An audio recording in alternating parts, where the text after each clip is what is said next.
Voilà, vous êtes juste sublime. Alors écoutez, on sait que c'est pas votre tenue tous les jours, juste une question. Non, non, ça c'est sûr. Quel est le basique indispensable de votre garde-robe dans la vraie vie? Un jean, une veste noire et un débardeur blanc. Bah, c'est un peu la même chose. Un jean, une veste en cuir et des bottes. Des bottes bien un peu loose, un peu destroy, un peu abîmées, j'adore. Qu'est-ce que vous avez appris sur vous ce soir en portant cette tenue totalement surprenante? Que je pouvais déjà l'assumer. Et ça, c'est déjà pas mal. Et après, que je pouvais me sentir bien dedans aussi. Estelle, est-ce qu'on est mieux dans du Mugler ou dans des tenues strass et paillettes de Danse avec les stars? Écoutez, pourquoi pas, on pourrait faire un mélange, c'est-à-dire faire une danse avec des tenues de Mugler. Ça va aller.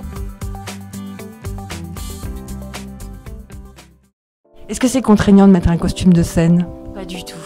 Au contraire, moi mettre un costume de scène, ça me permet de rentrer dans le personnage, c'est le show qui commence, c'est waouh, ça y est, c'est pour se dire voilà, c'est bientôt l'heure et il va falloir tout donner. Est-ce que les costumes que tu vis sur Danse avec les stars sont les mêmes que ceux que tu utilises pour scène, c'est-à-dire en termes de confort, ou est-ce que tu as découvert des costumes qu'on traite complètement différemment ce soir? Ah non, là ce sont vraiment des costumes de danse, alors ou des danses de standard ou des danses latines, donc ce sont d'autres costumes. Donc moi aussi j'ai pas mal de costumes sur scène, mais là ce sont des robes différentes quand même. Donc il y a d'autres petites astuces, des petites pinces, des petites épingles, des petites choses pour pas que les collants dépassent et j'ai appris 2-3 notes pour les prochains shows qui sont des notes assez pratiques. Voilà.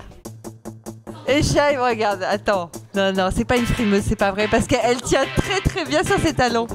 Et alors dis-moi, tu es la plus aventurière de nos stars françaises. Tu as été habillée par Franck Sorbier au Energy Awards. Est-ce que tu as une affinité particulière avec les créateurs? J'aime absolument ce terme, aventurière. Je crois que c'est ça. J'ai surtout une relation particulière avec Franck Sorbier, c'est certain, et avec la mode aussi en général, parce que il y a des choses qui sont faites par certains créateurs qui me plaisent beaucoup. J'aime quand c'est osé, j'aime quand c'est différent. Et c'est vrai que cette collection en particulier de Franck Sorbier, avec cette déclinaison de buste, quand je me suis retrouvée au défilé, j'étais juste subjuguée et je me suis dit, il faut que j'en ai une. Voilà. Tout le monde s'est posé la question, est-ce qu'il a été moulé sur toi? Non, il n'a pas été moulé sur moi. J'ai eu la chance d'en trouver un qui était à peu près dans mes mensurations, mais c'est vrai que j'ai vu le défilé 2 jours avant les Energy Music Awards, donc j'ai pas eu le temps de faire quoi que ce soit, de le mouler ou j'ai dû le prendre tel qu'il était et puis finalement j'ai eu beaucoup de chance. Ça va aller. Bonne chance à télévisionstyle.com. Bisous.